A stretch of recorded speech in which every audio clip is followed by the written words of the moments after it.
One of the challenging features about this job is the number of watercourse crossings that we had on the project. Our most challenging ones were fish-bearing streams. We were given from the middle of July to the middle of September to complete 25 difficult watercourse crossings. Construction practices, say 20 years ago, were you'd come to a watercourse and you would just dig through it. And with the resulting destruction of habitat, with sediments entering into the watercourse, fish mortalities if it was fish-bearing. And over time we have evolved in the pipeline construction practices to a point where almost every large diameter inch pipeline crossing of a watercourse is done with an isolation technique.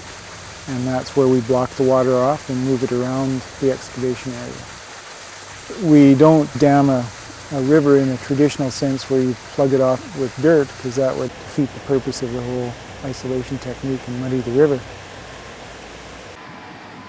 In this particular case, we used aqua dams, bags filled with water, both upstream and downstream of the excavation location, and moved the water through either pumps or through what we've called superflumes.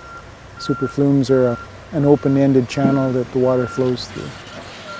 And the result of all this is that you're able to construct an open-cut crossing without affecting water quality.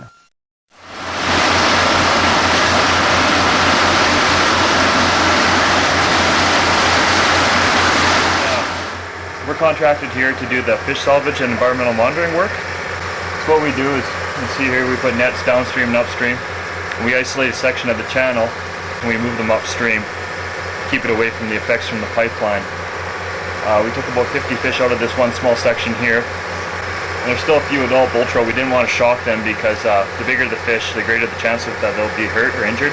And plus they're in a delicate stage right now, getting close to their spawning period. We've caught a few out of here today just with the nets, and we've moved them out. And we hope to have them all out by the time they blast, so there's no effects from the aftershock in the water.